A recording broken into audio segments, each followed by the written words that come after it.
The desert wind hit hard, sharp, metallic, carrying the grit of a coming storm. Jonah Kincaid tightened his grip on the trailer door, ready to ride it out when Sable froze beside him. No bark, no warning. Just a rigid, listening stillness. Her ears tilted toward the rusted mailbox at the end of the drive, as if someone invisible had spoken her name. A low gust curled through the yard, rippling the sand in a perfect spiral. Then the mailbox creaked open on its own. Inside, something clicked soft, deliberate, impossible. Jonah whispered, "Who's out here?" The wind answered first. The mailbox hung open like a mouth in the storm, swaying on a hinge. Jonah had tightened just last week. Sable edged forward shoulders, low tail straight her paws, sinking silently into the sand. Every few steps, she paused not to sniff, but to listen. The wind carried something beneath its usual howl, a faint tremor, almost a syllable. Jonah swept his flashlight across the empty road. No footprints. No tire marks. Just dust rising in uneasy spirals, as if the ground itself were exhaling. Sable reached the mailbox first. She nudged it, then jerked back with a sharp huff, ears pinning to her skull. Jonah's pulse climbed. Inside lay a padded envelope torn at one corner, stamped weeks ago, but sun-bleached as if it had traveled years. His name was written in block letters he knew well, steady, careful, pastoral. Chaplain Reed. Gone 8 years. Buried half a world away. Jonah lifted the envelope, heat beating in his palms despite the cold wind. Sable whined, softly stepping closer, eyes locked on him. "What did you bring back to us?" Jonah murmured. The storm began to answer. The storm eased by dawn, leaving the Mojave washed in a bruised gray light. Jonah Kincaid stepped outside with Sable trotting at his heel, the envelope still in his hand, soft from the night's humidity. The desert smelled of dust and wet iron, an uncommon scent, the kind that usually meant weather from the mountains. His boots sank into damp sand as he approached the edge of his property where the ground dropped into a shallow wash lined with creosote shrubs. The wind was quieter now, but not silent. It hissed around the corners of his trailer as if searching for a way back inside. Sable sniffed the air tail held stiffly behind her. Every so often she would glance up at him, checking his breathing, checking his posture, always attuned to warning signs he didn't realize he gave off. "Relax," Jonah muttered, though his voice carried no conviction. He wasn't sure who he was talking to, her or himself. He turned the envelope over in his hands. The seal was intact except for the torn corner, as though someone had slipped something into it long after the original mailing. The chaplain's name, Reed J., was printed neatly in the return address. The date stamp was recent, too recent. "Impossible," he said under his breath. Sable's ears twitched at the sound of his voice. Jonah exhaled slowly. This wasn't how his mornings usually went. Most days began quietly. Coffee, simple chores, Sable's training drills, and the long silence of the desert, stretching out like a road with no intersections. He walked back toward the trailer, the metal steps creaking under his weight. Inside, the small home was tidy in a way that hinted at restlessness, rather than order tools lined up precisely on the counter, blankets folded sharply, a mug washed and placed upside down on the drying mat. He sat at the table and opened the envelope. Inside lay 2 objects. A cassette tape labeled in black marker, "Whisper," and a folded map hand-drawn in pencil, the lines careful yet hurried. A series of crooked ridges and a canyon marked with an X. At the bottom corner, a set of coordinates. Jonah rubbed his thumb against the map's edge. He hadn't seen handwriting like this in years. Straight-backed, patient. The chaplain always wrote like a man copying scripture, steady strokes, no wasted motion. Sable lay beside his chair, chin on her paws, watching. He unfolded the map, fully pressing it flat on the table. There were no labels except the handwritten note, "When the wind answers 3 times, follow the narrow path." Jonah swallowed. "Reed, what did you start?" He slid the cassette into the small tape player he kept in the drawer. He rarely used it anymore, mostly for old field training recordings, but he'd never thrown it out. The tape clicked. A soft hum, then static. Sable lifted her head. The chaplain's voice broke through, calm, measured, familiar enough to jolt Jonah's spine. "Jonah, if you're hearing this, then you've come back." Jonah's breath caught. Sable stood pressing herself against his leg. The voice continued unchanged by time. "There's something in that canyon that was never meant for military reports. Something the wind carries that men forget to listen to. I couldn't leave it unspoken. Not after what happened overseas. Not after what you blame yourself for." Jonah shut his eyes. The chaplain's tone softened. "You didn't lead me to that blast. I followed because I believed in the voice that called me. Sometimes it's not about orders. Sometimes it's about trust and forgiveness." Static swallowed the next few seconds. Jonah opened his eyes. The walls of the trailer felt too close. The chaplain's voice returned quieter, almost like a confession. If the echoes answer you 3 times, you'll know you're standing where I once stood. And you'll know why I left this for you. Don't turn away from it, Jonah. Not this time. The tape clicked off. Jonah stared at the player, jaw clenched until it hurt. His heart thudded in slow, heavy beats, each one echoing like a drum in an empty room. Sable nudged his hand. He let out a shaky breath, rubbed her ear, then stood and reached for his jacket.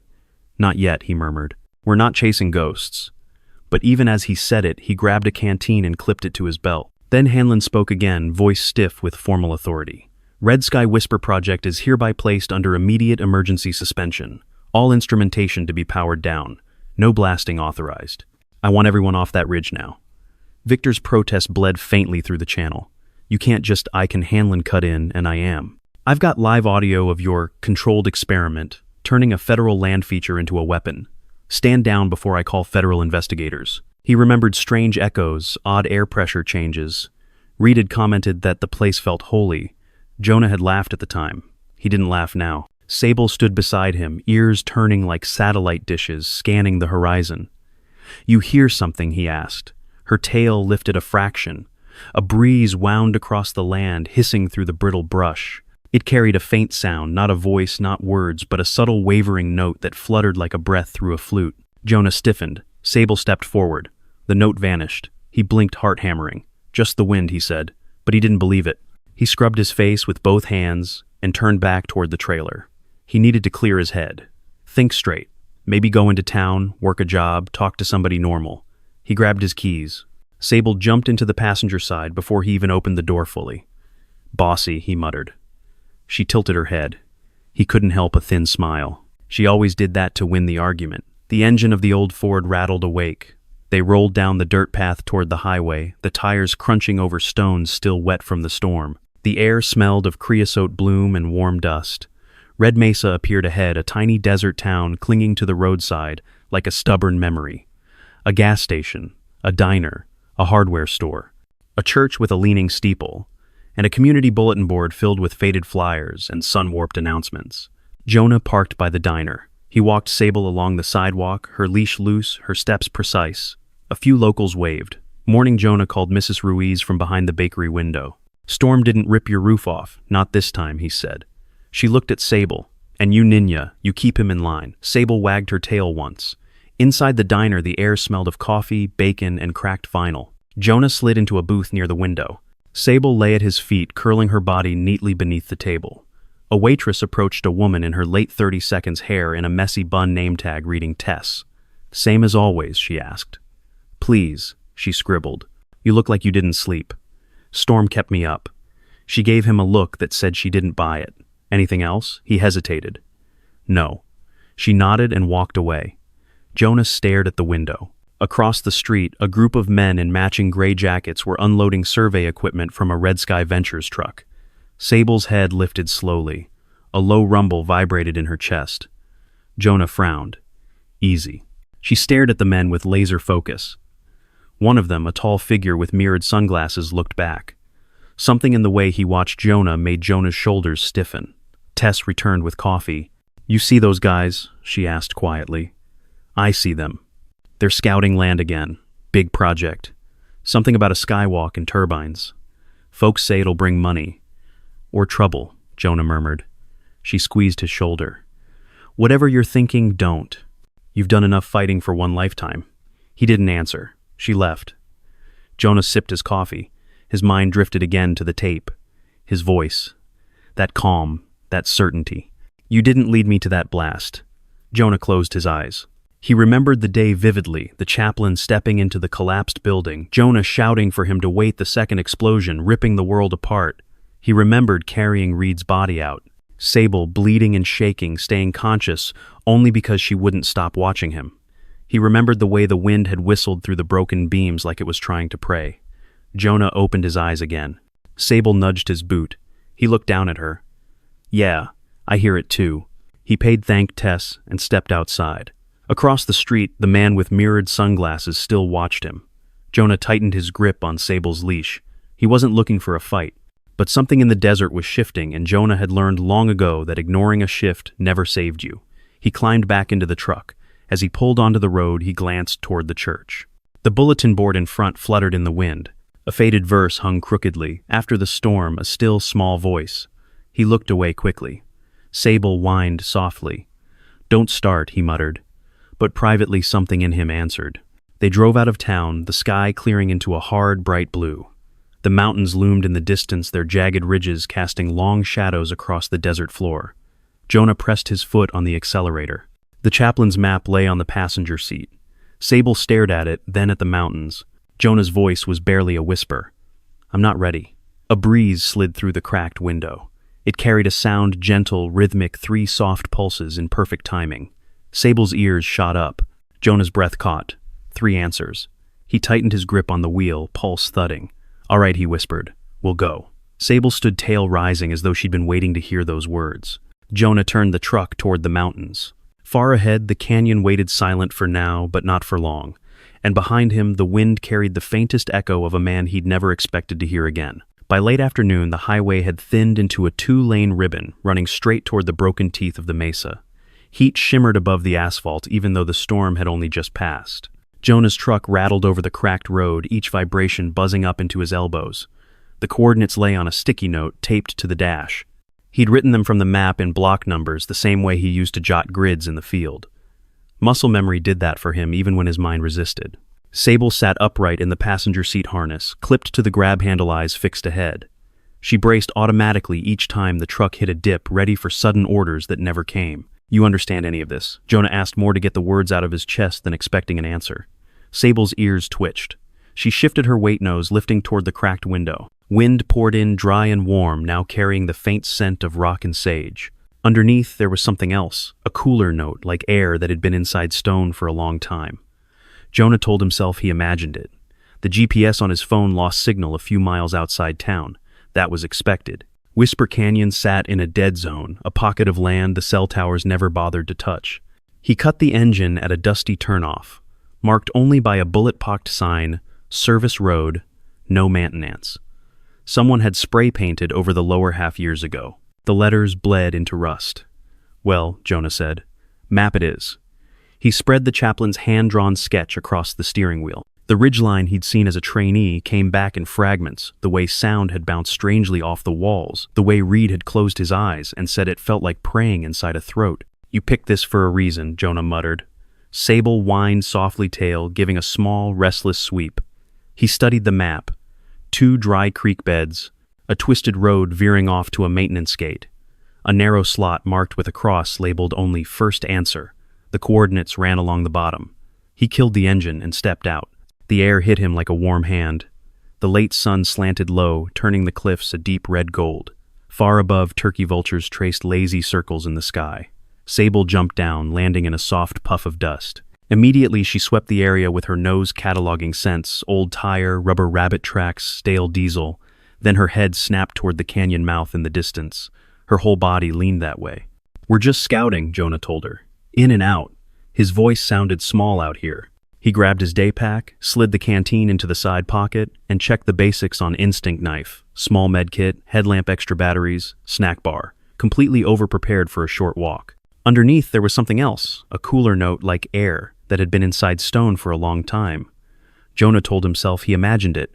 The GPS on his phone lost signal a few miles outside town. That was expected. Whisper Canyon sat in a dead zone, a pocket of land the cell towers never bothered to touch. He cut the engine at a dusty turnoff marked only by a bullet-pocked sign, "Service Road, no maintenance." Someone had spray-painted over the lower half years ago. His own footsteps grew louder, sharper. His breath seemed to bounce back at him, half a beat delayed. He slowed. "Feel that," he asked. Sable paused, her ears fanned forward. She tested the air, inhaling in short, careful bursts. Her tail dropped into a low, steady line alert, not afraid. The wind shifted. A gust slipped around his shoulders and slid into the shallow wash beside them. Instead of dispersing, it fell into a tone, a low, hollow note, like someone blowing gently across the top of an empty bottle. The sound lingered, then faded into a whisper. Goosebumps prickled up Jonah's arms. He remembered standing in a different valley, half the world away, listening to Reed remark how some places seemed built to carry voices. Jonah had told him a canyon was just rock, nothing else. The memory rubbed against the present like grit. He took another step. The wash dropped away abruptly, the earth cracking into a narrow gorge. The entrance to Whisper Canyon yawned ahead, a long split in the mesa, its edges fluted and smoothed by centuries of wind and flash floods. Shade pooled inside, deep and blue, as if the sun refused to touch the interior. Jonah stopped at the lip. Sable walked right to the edge, toes curling over stone, and peered down. Her nose twitched. She sniffed once, twice. Then she looked back at him as if waiting for permission. "Yeah," Jonah said quietly. "I get it. I feel it too." The map showed a rough path carved into the wall a bit further down, old maintenance switchbacks that once allowed technicians access to weather sensors. They were supposed to have been sealed after the Air Force cleared out. No one had bothered. He followed the rock ledge along the rim until he found them. The first switchback was narrow but intact, carved into the sandstone like shallow steps. A faded orange triangle old hazard paint still clung to the rock, sunburned to a dull smear. Jonah tested the top step with his boot. It held. He glanced at Sable. "We go down, there's no quick way back up if the weather turns." The dog simply waited, weight balanced, tail still. He let out a breath he hadn't realized he was holding. "All right, 30 minutes. We mark it and head back." He clipped her tracking line to his belt, double-checking the carabiner, then turned sideways and started the descent. The canyon swallowed them by degrees. With each switchback, the strip of sky above narrowed, slicing thinner and thinner until it became a ribbon of hard blue. The air cooled rapidly. The smell of hot dust gave way to something mineral damp, like water had once flowed here in abundance and never completely left. Sable adjusted her steps to his rhythm, keeping the line slack. She planted each paw carefully, claws scraping lightly when loose stone shifted. At one tight turn she paused, looking back up at the sky, ears tipped. A faint breeze slid down the wall, brushing her fur the wrong way. Jonah felt it too. The wind came in pulses, like someone breathing slowly through their teeth. Halfway down, he called a halt. "Drink," he said, more out of habit. He offered the collapsible bowl poured water. Sable drank quickly, then lifted her head, droplets shining on her whiskers. He took a swig from the canteen himself. The cold water scraped his throat raw, and for a moment he remembered a very different descent down a broken stairwell filled with smoke into a half-buried prayer room where Reed had gone ahead of him. He shook the image off and pressed on. The floor of the canyon met them all at once, a flat bed of packed sand and scattered stones, cool under his boots. The temperature dropped another few degrees. Sound changed again. His last step landed with a hollow thump that didn't fit the shallow depth. He frowned, crouching. The ground wasn't just dirt. Under a thin veneer of sand lay a concrete slab, long and narrow hairline cracks, crisscrossing like a spiderweb. Sable stood perfectly still, ears swiveling. "You hear that?" Jonah whispered. He rapped his knuckles lightly against the ground. The resulting sound bounced between the walls once, twice, 3 times. The last echo was softer, but clear, like a third, smaller voice, joining the first 2. Jonah's skin prickled. He looked up at the canyon walls. Thin vertical grooves scored the rock at uneven intervals, man-made cuts shallow but deliberate, now softened by erosion. Someone had shaped this place, if only slightly, to change the way it sounded. "That's one," he murmured. One answer. He unrolled the map again, flattening it against the slab. The pencil lines sketched a bend in the canyon, a side corridor, a mark where the chaplain had written "door without door." The placement matched where he stood almost exactly. Jonah swallowed throat tight. "Reed, what were you doing down here?" he asked softly. Sable moved closer, nose passing over the paper, then onto the slab. She sniffed more intently, tail rising a fraction. Her nails ticked lightly as she paced in a small circle. Suddenly, she stopped. Her head snapped toward a shadowed seam on the right-hand wall, a narrow slot, no wider than a man's shoulders. To the eye, it looked like just another crack. To the ear, a stray gust threaded through it.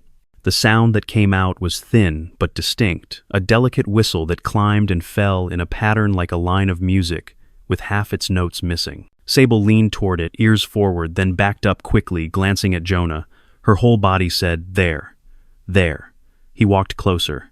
The slot was lined with smoother rock, worn as if hands had passed along it many times.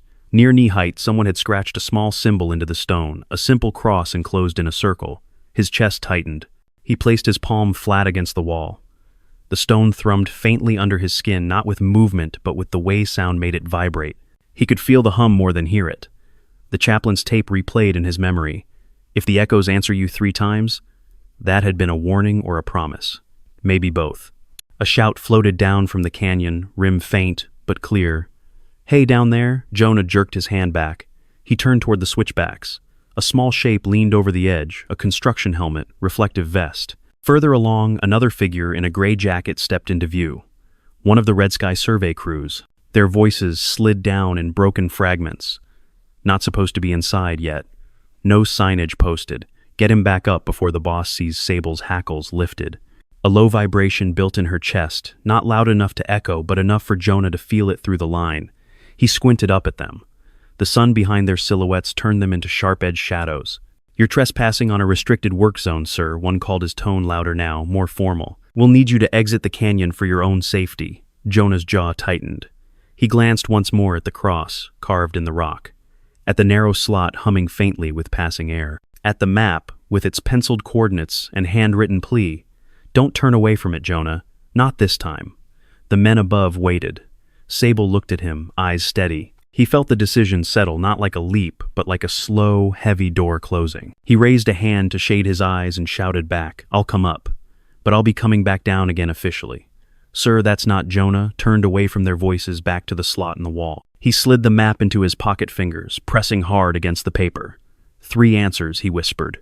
"We're not done." Sable's tail flicked once. He tugged the line gently. "Heel." Together they started up the switchbacks. Each step out of the canyon felt like stepping further into something else, an argument that would not end at the rim, a fight he hadn't planned to pick. Above, the survey crew watched him climb. Ahead, somewhere in the winding rock, the wind waited to speak again. And this time Jonah knew he wasn't leaving until he heard everything. The climb back to the rim felt longer than the descent, though Jonah kept a steady pace. Sable stayed close, glancing up at him every few steps, her line brushing lightly against his leg. The desert sun had shifted westward, flattening the canyon's edge into a sharp gold silhouette. The Red Sky crew waited at the top, clipboards in hand, neon vests glowing in the heat. A tall man with a ridge-creased brow stepped forward. "Sir," he said, attempting polite firmness, "you can't be down there. This zone is under preliminary review. Liability concerns." Jonah brushed dust from his palms. "Sign says no maintenance. Doesn't say no entry. That'll be updated soon."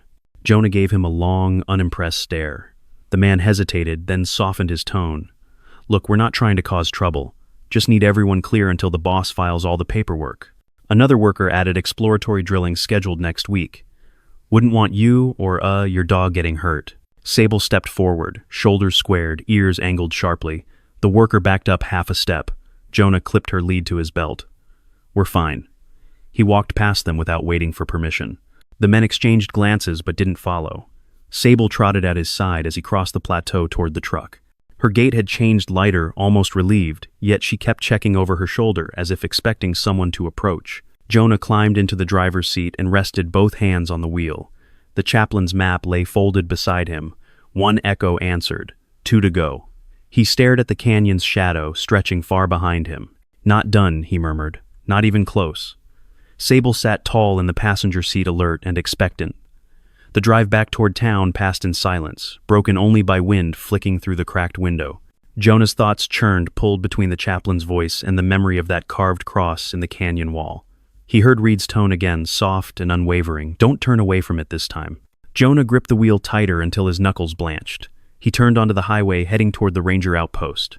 If anyone could help him verify the map or legally challenge Red Sky, it was Nora Spotted Elk. The ranger station sat where the highway curved into low hills, a cluster of tan buildings, and a radio tower rising above them. A dusty government truck sat out front. The air smelled of sun-baked rubber and juniper. Jonah parked and stepped out. Sable hopped down landing with that crisp precision she'd never lost. She trotted ahead, then paused at the porch, glancing back until Jonah caught up. Inside, the office was cool and dim. A ceiling fan hummed overhead. Maps lined the walls, topographic surveys, wildlife zones, flash flood, hazard diagrams. Nora stood behind a desk sorting through folded field reports. Her dark braid was tucked beneath her hat, her expression focused. When she saw Jonah, her brows lifted. "Well, that didn't take long," she said. "I figured you'd come knocking before the week was out, but not before sunset." Jonah placed the folded map on her desk. "I need something checked." She studied him for a beat. "I'm guessing this is about Whisper Canyon and the work crews." Nora let out a slow breath. "I saw their trucks heading in this morning. They're pushing hard to meet some funding milestone. Investors want progress photos. Jonah stiffened. They're not supposed to drill yet. Supposed to, she echoed. Sable sat beside the desk, ears pricked toward Nora's voice. Nora gently unfolded the map. When she saw the coordinates, her expression darkened. Where'd you get this? A package. From who? Chaplain Reed. Her eyes flickered. The one who... Yes. Nora traced the penciled X with her thumb. This canyon sits in a weird jurisdictional gap, military cleared out in the 80s. County claims half of it as recreational buffer. The other half, she shook her head. Nobody ever got the paperwork straight. Convenient. For the wrong people. Jonah leaned against the desk. Do you know what those grooves in the stone are? The vertical ones. Been shaped by hand? Nora nodded. Old acoustic testing. Air Force brought in specialists. They carved channels to study resonance propagation. Local rumor says the results were strange. Jonah stared at her. Strange how sound did things it shouldn't. Echoes that acted like they had memory. Delayed responses where there shouldn't be any. Reed asked permission to go back on his own time after the project ended, but the request got buried. Jonah exhaled through his nose. He was there. Seemed so. She looked at him more closely, studying the tension in his shoulders. You okay? I don't know. Will you tell me why you're really worried about this place? Jonah didn't answer at first. He reached for the map instead, running a thumb along the penciled coordinates. Finally, he said, because the last time Reed spoke to me, he told me to stand still and listen. And I didn't. I moved ahead. I gave the all clear for a room that wasn't clear. Nora's voice softened. Jonah, that wasn't. It was my call. Sable pressed her head against his leg, grounding him. He inhaled, once steadying. Now I hear him again. On a tape that shouldn't exist. Leaving coordinates for a place he shouldn't have known this well. And I need to know why. Nora folded the map carefully. I'll help, she said. But if Red Sky accelerates this project, you won't have much time. When's their next assessment? End of the week. Jonah blinked. That fast funding season ends soon. They're racing the calendar. Jonah stepped back. His pulse thudded. He could feel the canyon's silence tugging at him again, the hollow slab, the humming slot, the three echoes. All right, he said. Then I go back tomorrow. Nora gave him a look that was somewhere between concern and approval. Then I'm going with you. Sable's tail flicked once, as if agreeing. Nora reached for her jacket. Let me radio it in. She stepped into the back office. Sable lay at his feet, curling her body neatly beneath the table. A waitress approached a woman in her late 30s hair and a messy bun name tag reading Tess. Same as always, she asked. Please. She scribbled. You look like you didn't sleep. Storm kept me up. She gave him a look that said she didn't buy it. Anything else? He hesitated. No. She nodded and walked away. Jonah stared at the window. He nodded. And Jonah, yeah, whatever Reed was leading you toward, don't expect it to be simple. He allowed a breath of dry humor. Never is. He turned to leave. Sable followed, but before they reached the door, a sudden gust shoved against the building hard enough to rattle the window panes. A low moan rippled through the structure as though the wind moved through unseen hollows beneath the floor. Jonah stopped dead. Sable froze ears, sharp tail low. Nora's eyes flicked upward. That's new. Another gust followed this one stronger. It hit the radio tower outside, making its cables hum in a wavering chord. Jonah felt a tremor pass through the floorboards. Sable let out a soft, low sound, half growl, half question. Jonah turned slowly toward Nora. You hear that? I hear it, she whispered. The wind shifted again, lighter this time, 3 short pulses brushing past the doorway. Jonah's heart rose into his throat. 3 answers. Nora's expression sank into something solemn. Looks like the canyon's not waiting. Jonah locked eyes with Sable. Her muscles were taut, her breath short. He pushed open the door. Warm desert air swept in, carrying the scent of stone and something far older. He stepped onto the porch, the sun sinking low, the horizon bleeding red behind the mesas. Nora stood behind him, silent. Sable pressed close to his leg, poised. Jonah tightened his grip on the map. Tomorrow at 6, he said. But the wind curling through the sagebrush whispered something that felt like a warning. Go now. Jonah didn't wait for morning. He tried, he truly meant to, but the wind never settled. It prowled around his trailer all night, like a restless animal pushing at the aluminum walls, sliding through every seam, humming in half-formed tones that raised the hair on his arms. Sable stayed awake too. She lay near the door in sphinx posture, her head lifted, ears on full alert. Every time the wind shifted, she tilted her head, listening, not the way a dog listens to threat, but the way she recognized patterns. trained instinct honed from years of service. Around 3 in the morning, Jonah gave up. He sat on the edge of his bed boots, half-laced, staring at the tape recorder sitting on the table beside the map. The chaplain's message had always sounded warm in memory, but hearing it again, unexpected impossible, had carved open. A part of him he'd spent years cementing shut. He ran both hands over his face. Sable stood and walked to him, pressing her forehead against his knee. "I know," he murmured. "We should wait till dawn." She didn't move. He exhaled slowly, but he wouldn't. He grabbed his jacket. The drive felt different at night. The desert didn't sleep, it just grew quieter. A low hush settled over the land, broken only by the steady hum of the tires and the occasional whir of sand lifting across the road. Sable sat upright the whole way. She never once blinked the slow, relaxed way she did when she was calm. Her attention stayed trained on the darkness ahead, as though something beyond the headlights was calling her forward. Jonah turned onto the service road. The headlights skimmed across the bullet-pocked sign, making the rust dance. The wind hit the truck sideways, rocking it gently. Jonah slowed. "You still with me?" he asked. Sable placed one paw against the dashboard, her version of reassurance. He parked at the same dusty turnout as before and stepped into the cool night. The canyon rim loomed as a darker shape against a dark sky. High clouds drifted above, thin as breath veiling the stars in streaks of silver. Sable jumped down, landing with no sound. Jonah grabbed his pack, slung it over his shoulder, and started toward the switchbacks. Halfway to the rim, something stopped him. A faint metallic click followed by a soft whir. His hand dropped to the knife on his belt. Sable froze, body tightening. The sound came again, a brief mechanical hum, like a camera shutter resetting. Jonah scanned the dark. At first he saw nothing. Then a pinpoint of red light blinked from the shadow of a boulder 20 yards ahead. A drone. Small. Silent. Civilian. Red sky. Jonah straightened. "You watching me now," he muttered. The drone adjusted its angle, its gimbal head tilting. Sable growled, low-controlled, the kind she used only when she classified something as a tactical threat. Jonah raised a hand. "Leave it." He walked forward, deliberately ignoring the drone. If Red Sky wanted footage of him entering the canyon, fine. Let them record it. Let them log a timestamp. He found the first switchback in the dark by memory. The stone still radiated faint warmth from yesterday's Sunday. Every footstep echoed softer at night, absorbed differently by the cool air. Halfway down, the canyon breathed again. A low exhale rolled through the walls, cool and hollow. It fluttered Jonah's shirt against his chest. The hair on Sable's back rose all at once. The echo that followed wasn't like before. Not 3 answers. Just one. A long, mournful tone that seemed to come from everywhere and nowhere. Jonah stopped mid-step. His pulse jumped a sudden hard beat. The chaplain's words whispered back. "If the echoes answer you 3 times, not one, not this. This wasn't a sign. It was a warning." Sable pressed her flank against his thigh, a grounding weight. Jonah crouched beside her.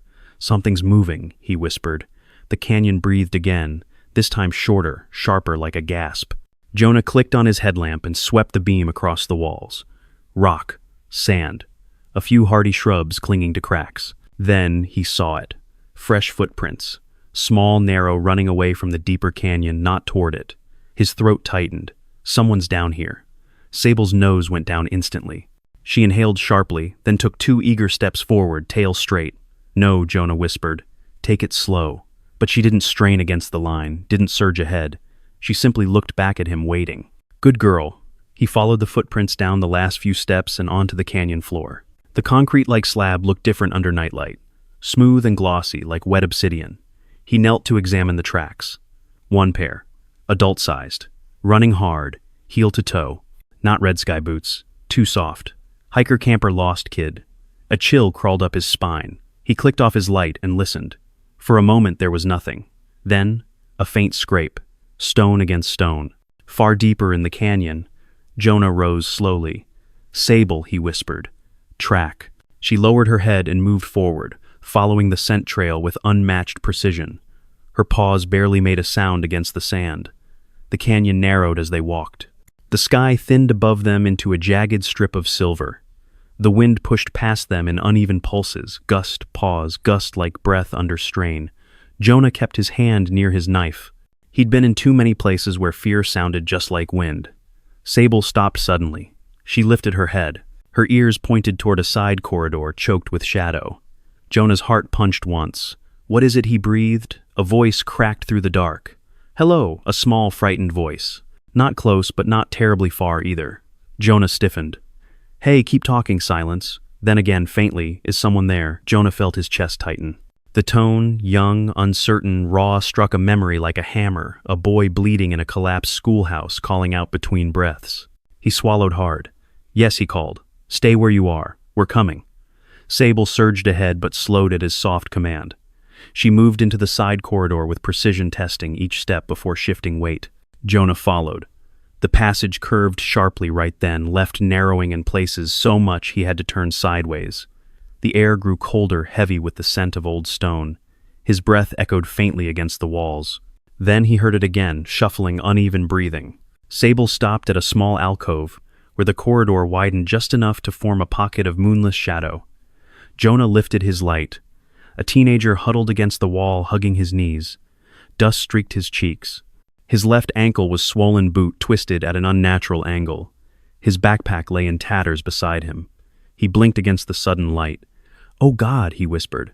I thought nobody would find me." Sable approached him slowly, tail-level posture, softening in that uncanny way she reserved for the wounded.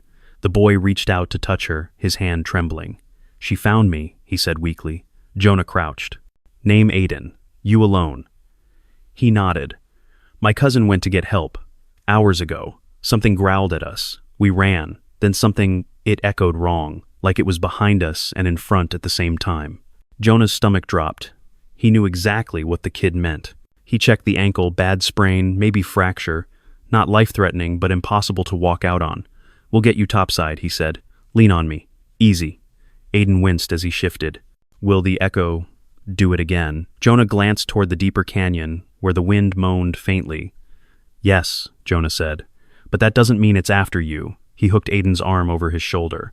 They moved back toward the switchbacks, Sable leading the way with careful precision. Halfway to the canyon floor, Jonah felt it.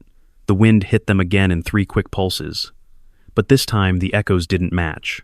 1, 2. The third came late, delayed, wrong. Jonah's blood ran cold. Sable froze mid-step. Something had changed in the canyon. Something was listening. The delayed echo rolled through the canyon like a slow, shuddering breath. It rippled across the stone walls, dipped low, and rose again with a distortion Jonah had never heard before, like something vast turning over beneath the earth. Aiden clutched Jonah's shoulder. "What was that?" "Keep moving," Jonah said, his voice low but steady. Eyes ahead. Sable pressed close to Aiden's good leg, her posture sharpened into full alert. Not fear assessment. She sniffed the shifting air, then looked back toward the deeper canyon ears, angled forward, as if parsing a language only she knew. Jonah felt the tremor in his chest before hearing it. Wind-sharp slicing raced through the corridor behind them.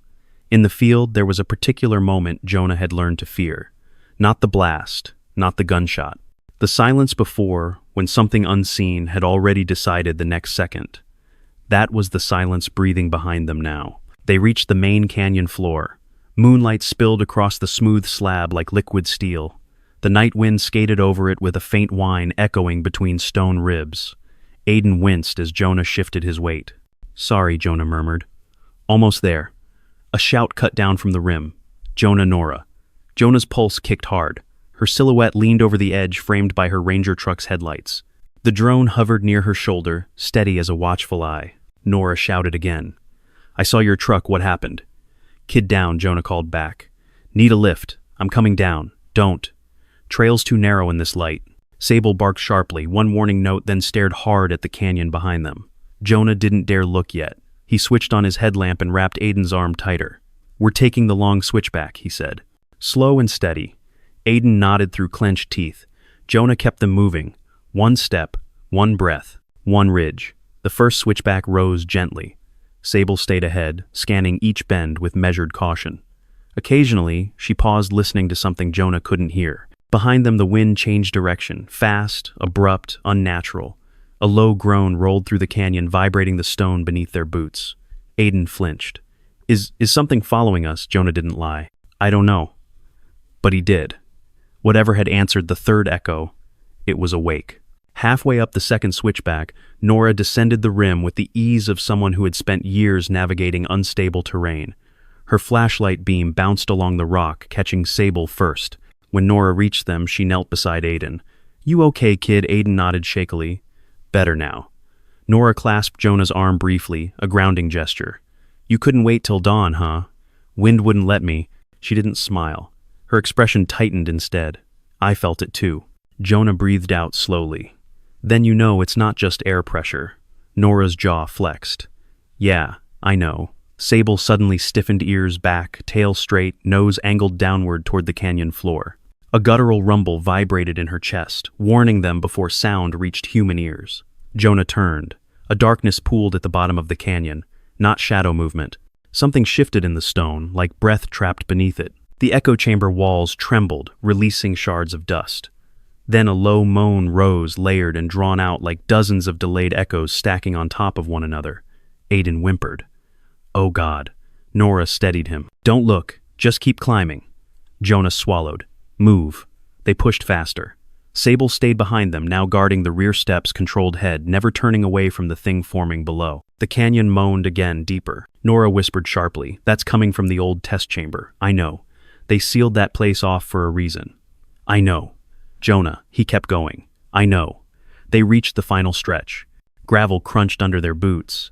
Nora grabbed Aiden's waist, helping Jonah haul him up the last steep incline. Dust scraped Jonah's palms as he pushed from below. Sable leaped to the rim first, her paws landing silent. She turned instantly, barking a single sharp command. "Hurry!" Jonah and Nora lifted Aiden onto the flat ground. The drone's red light blinked steadily, capturing everything. Behind them, the canyon exhaled one last time. The sound hit the cliff walls in a wave, like a choir of broken echoes collapsing in on themselves. It was loud, but beneath the loudness was something worse, a shape in the sound, a pattern that mimicked something human. Nora grabbed Jonah's arm. "Do you hear that? It's trying to speak," Jonah finished. Aiden stared wide-eyed. "What is it saying?" The echo rose again. Jonah felt the blood drain from his face, because for a moment, just a moment, he thought he heard his name. Not Reed's voice, his own. Whispered back at him through stone. Jonah forced air into his lungs. "We're leaving. Now." They rushed toward the truck. Nora swung Aiden into the back seat. Jonah helped secure his leg, then climbed into the driver's side, as Sable jumped into the passenger seat, still watching the canyon. Before Jonah could turn the ignition, Nora leaned through the window, breath sharp. "We need to talk about what that was." "We will." "No," she said firmly. "Jonah, this isn't normal resonance. The Air Force notes said canyon echoes sometimes remembered old frequencies. But what we heard," she shook her head. "It responded to you." He stared at her. Reed left coordinates for 3 echo points. "I only answered 1, so 2 more." "Yeah." Nora exhaled. "Then we're nowhere near done." "Not yet." Sable gave a short whine, impatient. The canyon groaned again behind them. Jonah twisted the key. The engine coughed awake. Gravel churned under the tires as they sped away from the rim headlights cutting through the dark. Nora followed in her truck, her lights bouncing behind him in the rearview mirror. Aiden's terrified breathing filled the back seat. Jonah kept his gaze forward, but his mind was still in the canyon, down where the echoes warped, delayed, and twisted. Where the stone felt like it was trying to remember something it had no right to know. His knuckles tightened around the wheel. Sable leaned against him, her warm weight steady. He whispered without meaning to read. "What did you do down there?" The wind answered with silence. But Jonah felt something new coil inside it, recognition. They brought Aiden straight to the small, urgent care clinic on the edge of Red Mesa. Fluorescent lights hummed overhead, turning everything a flat, exhausted white. A nurse ushered the boy inside, her sneakers squeaking on the linoleum, promising x-rays and a phone call to his family. "Thank you," Aiden said, as they wheeled him away. Sable watched until the doors swung shut, then shook out her coat as if shedding canyon dust and fear in one motion. Nora leaned against the wall, outside arms crossed. Her jacket was streaked with grit. The wind still clung to her hair. "That kid's lucky," she said quietly. "If you hadn't gone in tonight..." Jonah stared at the exit sign glowing red above the door. "If I hadn't gone in tonight, I'd still be pretending I don't hear him." "Reed," he didn't answer. Nora pushed off the wall. "Go home. Sleep. We'll deal with Red Sky in the morning." "Red Sky's already dealing with us," Jonah said. He nodded toward the parking lot. Under the bright security lights, a sleek black SUV had pulled in. It didn't match any local vehicle. The door opened, and a man in a tailored jacket stepped out, his posture, relaxed in the way people carried themselves when they believed everything belonged to them already. Victor Crane.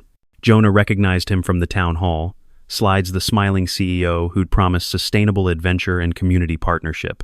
Sable's body stiffened. Her ears flicked forward, tail dropping. Victor spotted them and smiled like they were old friends.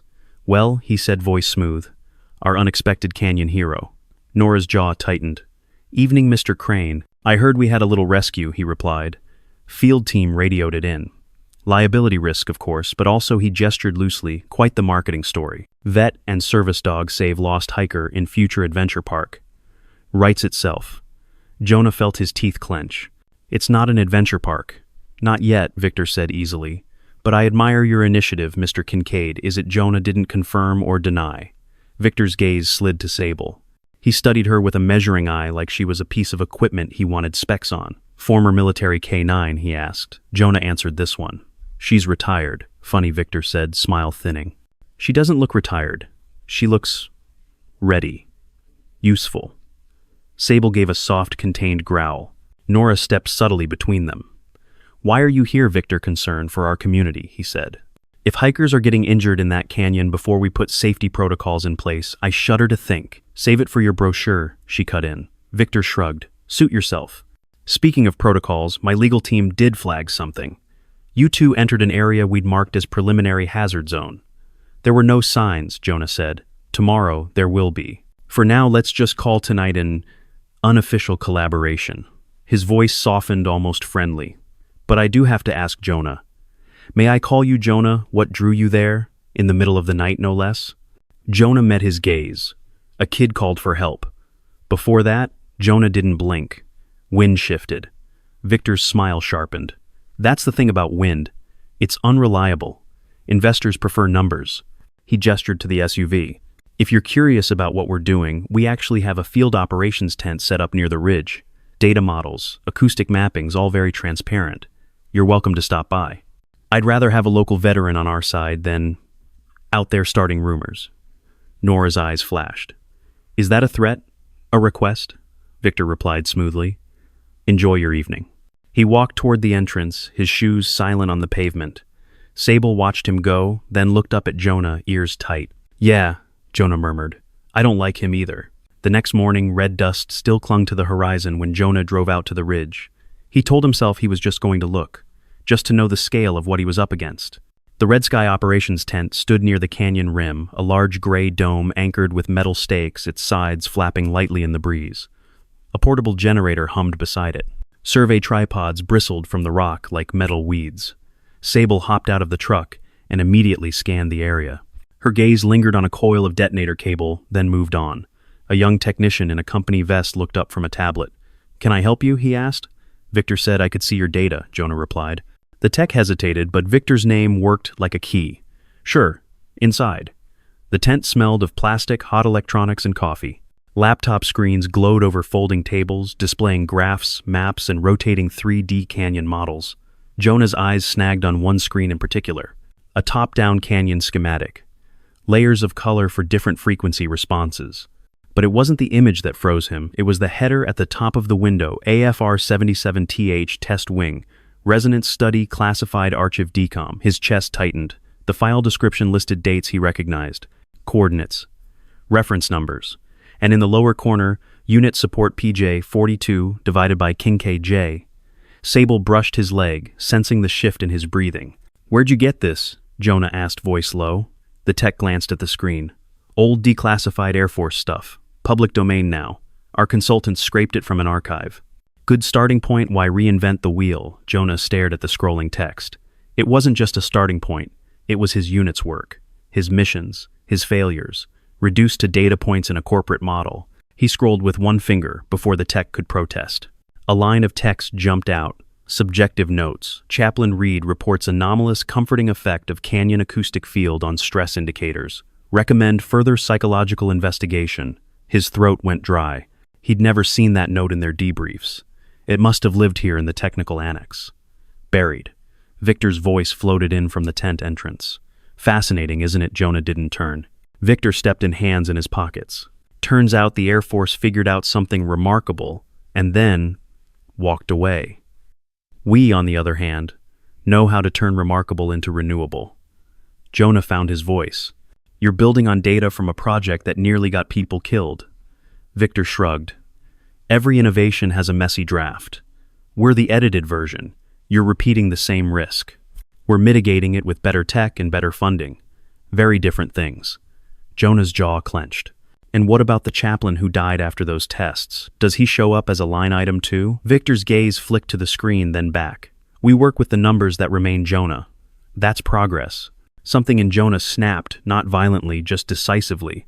His original goal had been simple: understand the tape, quiet his ghosts, walk away. Standing in that tent, watching his unit's classified scars turned into a business model, his goal shifted. He wasn't there for closure anymore. He was there to stop them. You can sell this however you want, he said quietly, but I'm not letting you turn that canyon into an amusement ride. Victor smiled without warmth. We'll see who the town believes. A stable company bringing jobs and tourism, or a veteran with insomnia and a ghost cassette. Sable's growl rumbled low. Jonah stepped past him out into the sun, the decision settled in his bones like weight. Midpoint crossed. There was no going back to quiet now. The storm hit faster than forecast. By late afternoon, dark clouds stacked over the mesas like bruises. The air went sticky heavy, pressing down on the skin. Nora met Jonah at the trailhead, jaw-set rain shell already zipped. You see their tent, she asked. I saw their stolen history. Then we need proof. She held up a waterproof folder. Inside copies of the pages, he'd glimpsed file names, dates, unit designations. I'm guessing this is about Whisper Canyon. And the work crews. Nora let out a slow breath. I saw their trucks heading in this morning. They're pushing hard to meet some funding milestone. Investors want progress photos. Jonah stiffened. They're not supposed to drill yet. Supposed to, she echoed. Sable sat beside the desk, ears pricked toward Nora's voice.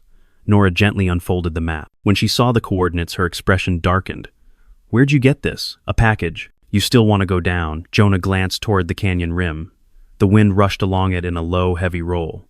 Reed didn't leave the other 2 echo points for decoration, he said. If there's anything down there that can strengthen your case, we need it now. Before Red Sky marks off every rock as proprietary. Nora nodded once. Then we move fast and careful. They descended together, Sable between them, the switchbacks slickening as dampness turned dust to paste. Jonah followed her movements through the thin glass partition. She spoke quietly into the mic, her voice low but firm. After a moment, she returned. Supervisor knows you went down there, she said. Apparently, Red Sky's already filed a complaint. Jonah's jaw tightened. For walking, they said, you interfered with preliminary survey work. That's a lie. Most corporate complaints are. She handed him the map. Here. If you want to start early, meet me at the trailhead at 6. There's a bend ahead, a narrow ledge. That's where the second echo note should be. They moved quickly, boots slipping on wet stone. Water trickled down the grooves in the walls, turning the carved acoustic channels into tiny streams that whispered instead of sang.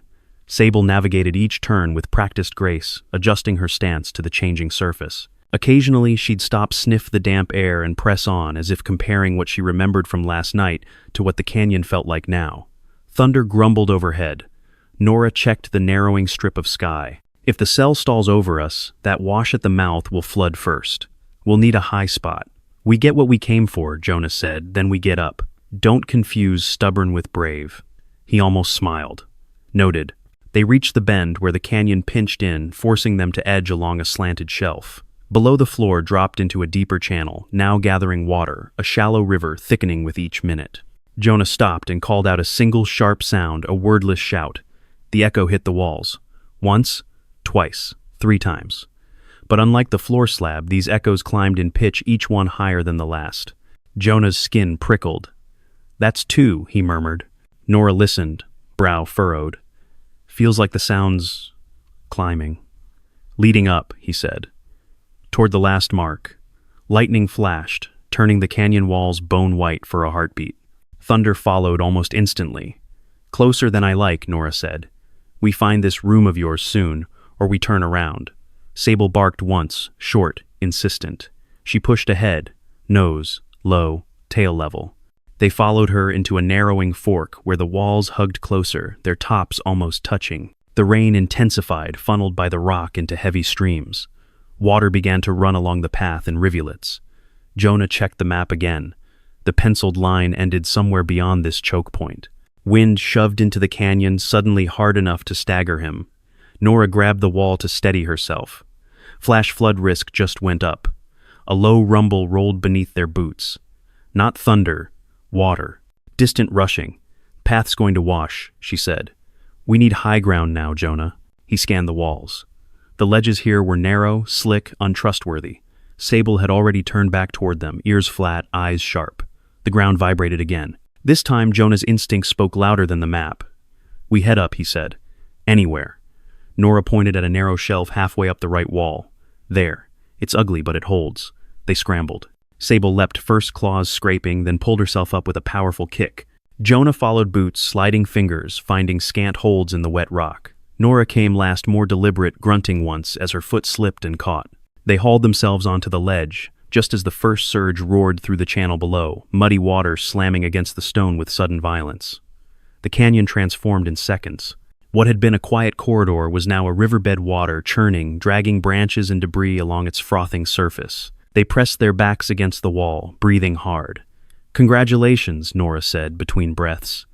You just got your dark night of the soul moment. Jonah huffed something close to a laugh. Feels literal. Water pounded below, impatient. Rain battered the strip of visible sky. Sable lay low, pressed between them, her body a tense line of heat and muscle. Her ears moved constantly, sampling every new sound. Nora glanced at Jonah. We can't move till this eases. I know. So talk to me instead of listening to everything alone in your head. He stared straight ahead. About what? Why you really think coming here gets people hurt? He didn't answer. The canyon filled the silence with its own voice, wind whining through carved grooves, water slamming rock, distant thunder rolling like artillery. Finally, he said, in the village, when Reed died, I told him to go in first. Nora didn't interrupt. I heard the first blast, Jonah continued. Saw the dust column. Radio said 2 survivors inside. Reed wanted to go. I told him to wait for structural clearance. He smiled, said he'd ask the wind. Then he walked anyway. I followed 30 seconds later. Second blast took half the building. He was closer to the charge. I walked out. He didn't. His hands had curled into fists without him noticing. I was the one who gave the all clear on the corridor, he said. I was the one who told command we could move.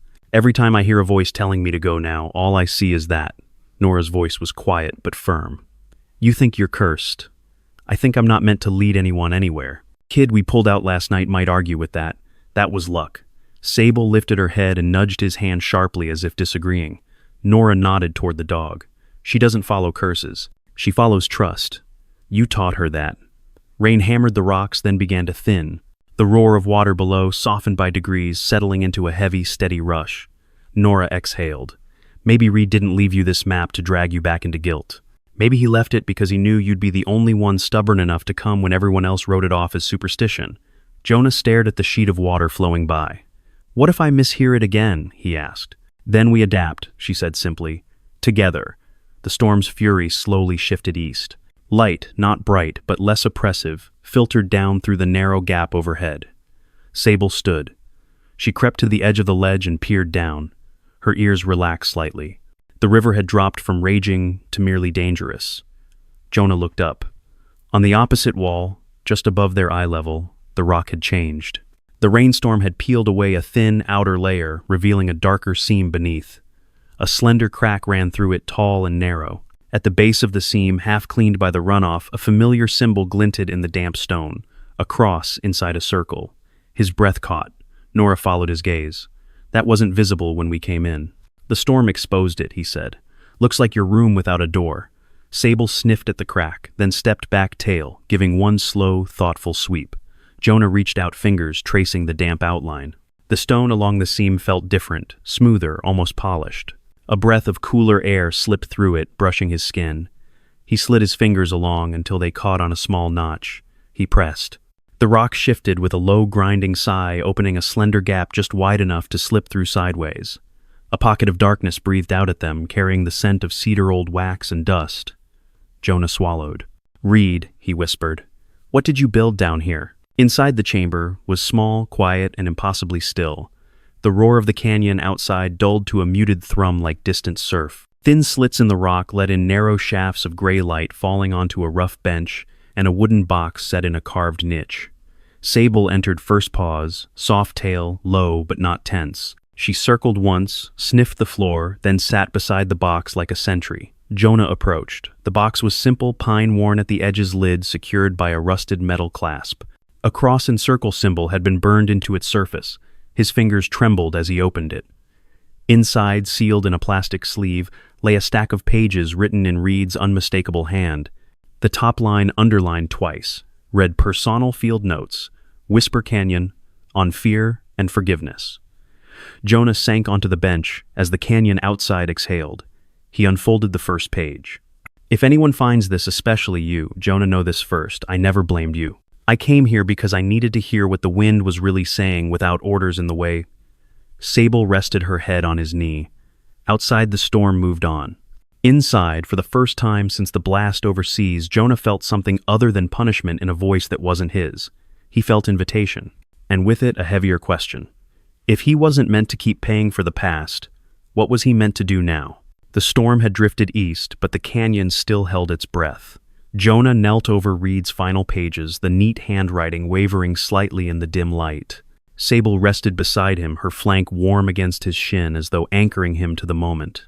Nora crouched near the narrow opening, keeping watch. The churn of runoff below had settled into a steady, dangerous current. We can't stay long, she murmured. Storm's moving toward the basin. Flash surge round 2 if we're unlucky. Jonah didn't look up. He knew we'd find this. He knew you would. Nora's tone softened. Does it tell you what he was doing here? Jonah lifted the second page. His voice was rough as he read aloud. Sound isn't memory. It's confession. The canyon doesn't echo what we yell, it echoes what we hide. And if you listen long enough, it stops repeating fear and starts repeating truth. A breath left Jonah's chest before he realized he'd been holding it.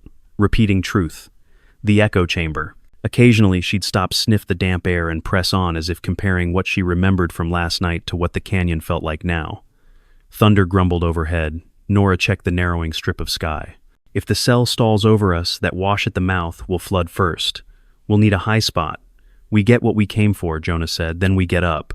Don't confuse stubborn with brave. He almost smiled, noted. What is it, girl? A faint vibration pulsed through the chamber floor. Soft at first, then rising like a slow tightening coil. Nora swore under her breath. That's machinery. Jonah already knew. Red Sky's drilling. They wouldn't. She stopped, jaw tightening. Yes, they would. Sable growled, low, steady, not afraid, but warning.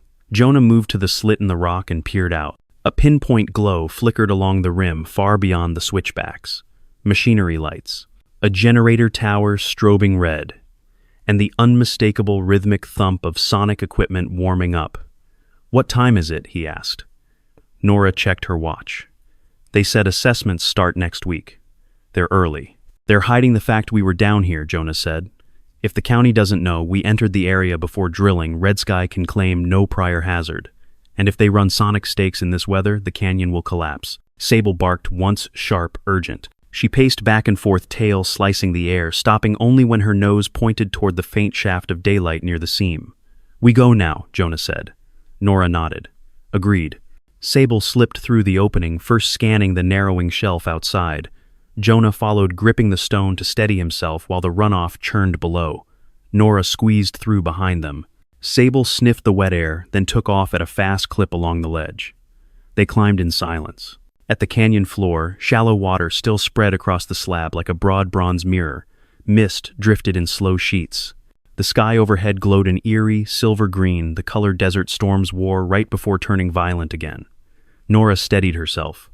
We'll take the ridge trail. It's the fastest way up. Before Jonah could answer, a distant crack echoed from above. A mechanical crack. A drill bit punching stone. Jonah stiffened. They're already running sound tests. That'll destabilize the whole south wall. Nora started climbing. If they hit the resonant seam, Jonah finished for her. The canyon answers back.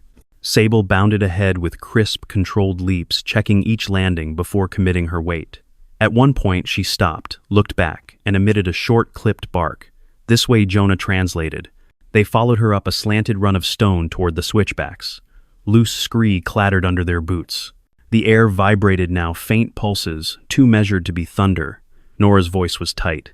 They're running frequency sweeps. Jonah's heart punched against his ribs. That's what caused the echo delay last night. And if they double the amplitude, Nora swallowed. The canyon could fracture. They reached the second switchback. Wind funneled upward, whipping their jackets and slapping grit against their faces. Sable crouched low, balancing herself like she used to during rotor downdrafts.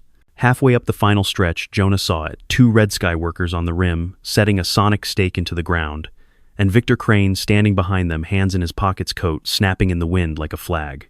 Jonah whispered, "Don't do it." Victor raised his hand. A worker nodded and reached for the power switch.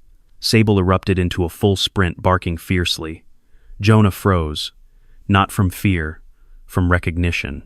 Her bark wasn't random, it was patterned precise.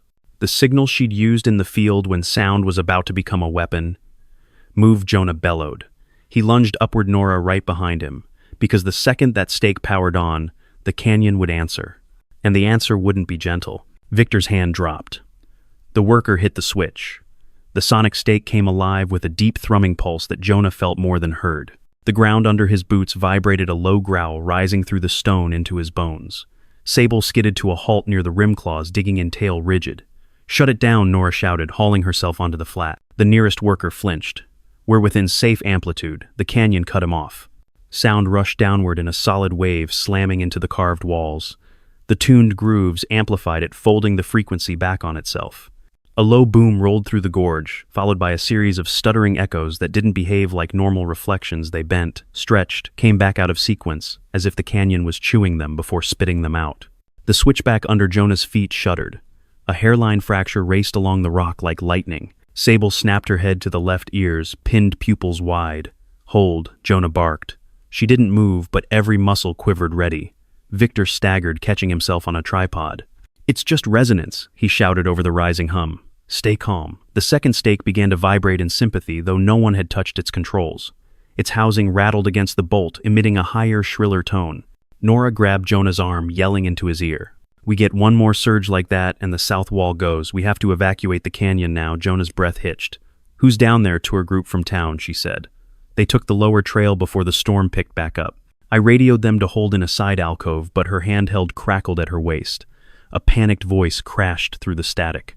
"Water's coming up fast. Trail's gone. We're pinned under an overhang. There's nowhere to go." Sable barked once, sharp, urgent. Jonah's heart kicked into a faster gear. "Where exactly?" "Midway point," Nora shouted. "Half a mile in. Near the old test slab." He pictured it instantly. Flat floor, sheer walls, few exits. A bad place to ride out a second surge. The sonic stake's tone climbed abruptly. The canyon groaned. Victor shouted toward the workers. "Dial amplitude down. 5%. We're trying. It's not responding." On the rim, survey cables snaked across the rock like tripwires. Jonah scanned them automatically, reading tension angles, routes of least resistance. Years of fieldwork turned the clutter into a map of danger. Sable stood at his side, hackles raised.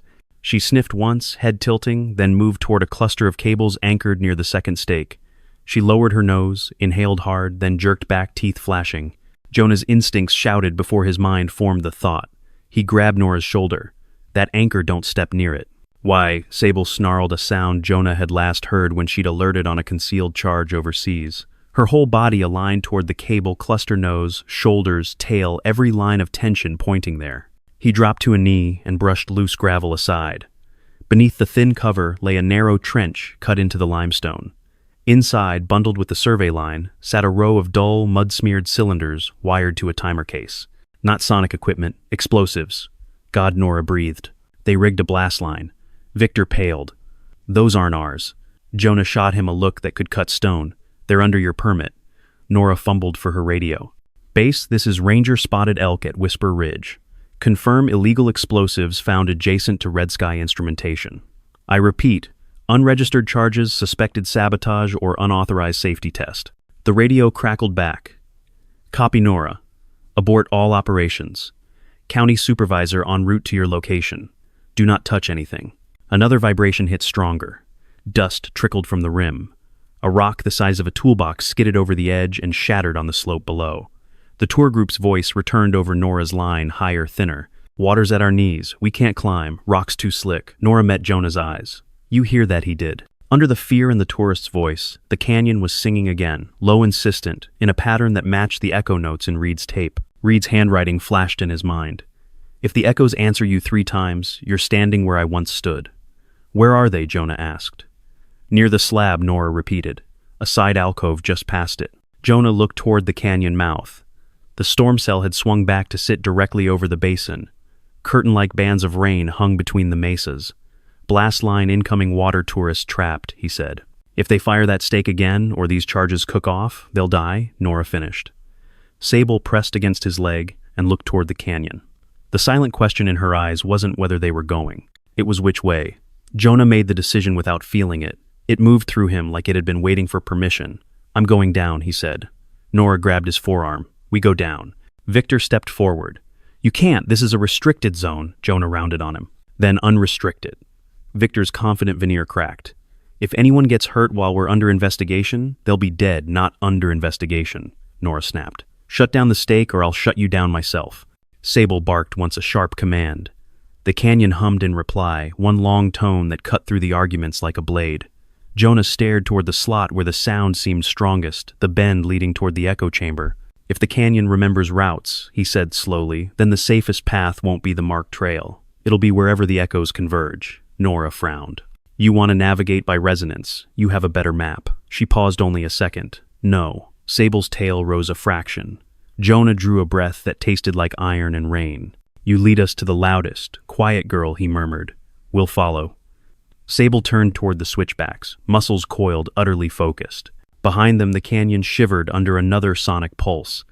Ahead, the wind waited, carrying 3 sharp beats that sounded unmistakably this time like a countdown. The descent felt shorter the third time, though Jonah knew that was impossible. Adrenaline edited distance. Sable moved with urgent precision testing each step.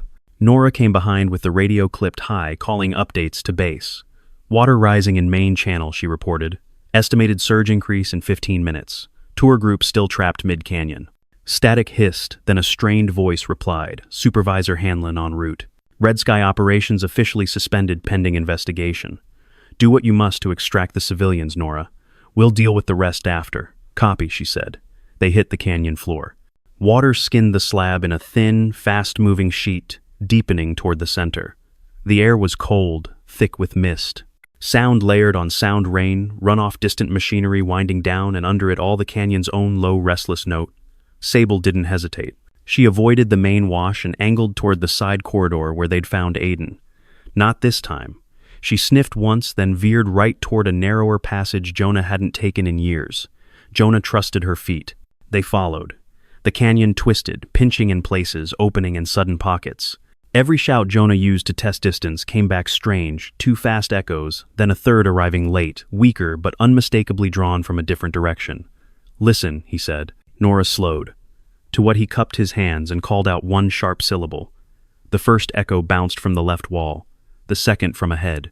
The third, faint but clear, came from somewhere unseen on the right, higher up like a reply from a hidden balcony. That's your convergence point, he said. Reed's room. And the tour group. If they obeyed your stay-put order, they'll be near the slab. Why? Sable snarled, a sound Jonah had last heard when she'd alerted on a concealed charge overseas. Her whole body aligned toward the cable, cluster, nose, shoulders, tail, every line of tension pointing there. He dropped to a knee and brushed loose gravel aside. Beneath the thin cover lay a narrow trench cut into the limestone. Inside, bundled with the survey line, sat a row of dull, mud-smeared cylinders wired to a timer case. Not sonic equipment. Explosives. God, Nora breathed. The scene hit Jonah in a single chaotic impression, 7 people huddled under an overhang, water swirling around their thighs, a child crying, an older man pressing his back to the rock, as if that alone could hold back the rising flow. Nora shouted, "Park service, don't move." Several heads snapped up. Relief, fear, and disbelief tangled on their faces. Jonah waded through the water. It was colder than he expected, pushing against his legs with the insistence of a living thing. Sable plunged in without hesitation, muscles bunching against the current. "Listen up," Jonah yelled. "We're getting you out. You move when I say no earlier, no later. We're going to higher ground, not back up this wash." A woman with a soaked ball cap clutched a boy to her chest. "Is it going to flood more?" "Yes," Jonah said. "That's why we're not staying." The canyon muttered under its breath. Another distant rumble of water. Nora moved person to person, clipping improvised tether lines to belt loops and backpack straps. "Stay linked," she instructed. "If you slip, we all stabilize you." "Got it." Sable swam a short circle in front of the group, then fought her way back to Jonah, anchoring herself against him. He met her eyes. Find it. She turned and forced her way toward the source of the third echo. They crossed the slab in a careful chain, Sable in front, Jonah and Nora bracing the middle, the strongest hiker at the rear. The water tugged at their legs, rising inch by inch. Loose stones rolled underfoot, invisible under the churn. A section of the cliff faced to their left trembled and fell away with a roar, a rockfall triggered by the earlier sonic pulse. A wall of spray hit them cold and needle-sharp. The boy cried out. Nora's line snapped taut as the rear hiker lurched. "Hold," she barked. They did. Sable never broke focus. She surged toward the right-hand wall where the echoes had come from and stopped at what looked like solid rock. She placed her paws there, claws scraping, and looked back, issuing a short, demanding bark. Jonah saw it, the faint seam partially hidden by a tongue of trailing moss. The other entrance, another door without door, the storm hadn't fully revealed yet. "We climb here," he shouted. One of the tourists stared. "There's nothing, there is," Jonah said. "Trust me, or trust the flood. Choose now." Sable barked again, louder. The canyon answered. A sharp triple echo bounced back at them, 3 crisp notes perfectly spaced as if Reed himself had tapped the walls. Nora's eyes widened. "That's it. That's your room." She boosted the first hiker up. Jonah followed, fingers finding shallow handholds, boots sliding until they locked into grooves. The stone thrummed under his touch, vibrating with the energy of slowly draining resonance. As each person reached the narrow shelf, Sable climbed higher, agile as a mountain goat, leading them toward the seam. She shoved her nose into the crack and pushed. This time the rock gave way faster, weakened by the storm. A narrow opening revealed itself, a twin to the chamber they'd found earlier. Inside, Jonah ordered. One by one, they ducked into the echo room. The chamber swallowed them, absorbing the roar outside into a muted, steady rumble. Jonah entered last, hauling himself over the lip, as the next surge thundered through the canyon below the sound, like a freight train catching its breath. The air in the chamber felt charged dense with old sound. The walls were carved with subtle grooves, the floor smoothed by use. Another bench, another niche, another wooden box, older and more worn than the first. But there was no time. Nora moved to the far side, near a narrow slit that looked down into the main canyon. "Radio," she said. "We need to tell them where we are." Jonah shook his head. "Words won't be enough. Victor will claim we're exaggerating the danger, so what you want to invite him in for a tour." "Not him," Jonah said. "Everyone." He stepped to the center of the chamber and lifted his voice. He didn't shout for help. He shouted a single, clear, grounded word, "Listen." The chamber took it. The syllable struck the tuned walls and broke into pure resonance. The sound climbed, deepened, folded back on itself, becoming not a word but a tone rich, full, impossible to ignore. It poured through the slits like water through flutes, projecting outward. Down in the canyon, the tone collided with the roar of the surge, magnifying it instead of masking it. The combined sound shot upward, an acoustic flare. On the rim, Victor and the workers staggered as a wave of amplified noise hit them, carrying not just water's roar, but the layered panic in the trapped hikers' earlier shouts, still clinging to the stone as faint reverbs. The drone hovering overhead captured everything: video, audio, telemetry, its sensors overloading briefly under the sudden spike. At the ranger station in the supervisor's truck, in any headset tuned to Nora's channel, the sound blasted through, raw, undeniable. Nora shoved her radio toward the slit.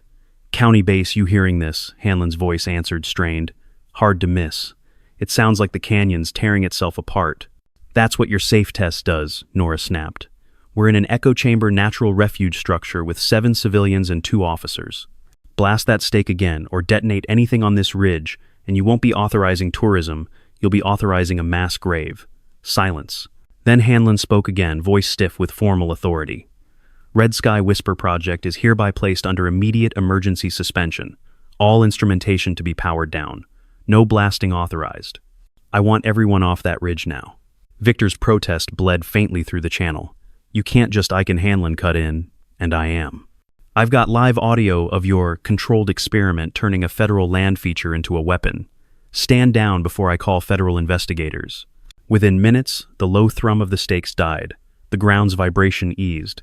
The canyon's angry song subsided into exhausted breathing. Inside the chamber, the air felt lighter. The tourists slumped where they sat, trembling but alive. One began to cry quietly, the sound quickly swallowed by the gentle acoustics. Another laughed in short, shocked bursts. Nora exhaled. "You did it." Jonah shook his head. "The canyon did, Reed did, you did." Sable nudged his hand with her nose, then turned in a slow circle, finally settling at his feet with a long relieved sigh. Jonah ran his fingers through the fur at her neck. "Mostly her," he said softly. Outside, the water continued to rush past, but without the amplified assault, it sounded less like an enemy and more like something cleansing the stone. The chamber held a different sound now, the uneven chorus of human breath, the quiet sobs of the overwhelmed, the whisper of Sable's sigh. And under it all, a faint, gentle echo that seemed to repeat the word Jonah had thrown into its heart: listen. For the first time he did. Not for orders, not for condemnation, for truth. By the time rescue crews reached the rim, the canyon had settled into a strange, reverent quiet, like an instrument cooling down after a long, aching song. The floodwater still rushed, but its voice had softened, no longer screaming through the narrow cuts of stone. The storm clouds broke apart in slow, uneven patches, letting thin ribbons of evening gold slip between the cliffs. Jonah stood on the overlook with his hands braced on the railing, watching the rescue team raise the last of the hikers one by one. Nora helped secure the final harness, shouting gentle instructions, her voice steady with the authority of someone who had seen chaos before and refused to bow to it. Sable stood pressed against Jonah's leg tail, hanging low, not fearful but contemplative, as if she too was listening to something quieter, now that the canyon had finished speaking. When Nora climbed up, she dropped her pack with a heavy sigh and stood beside Jonah without speaking.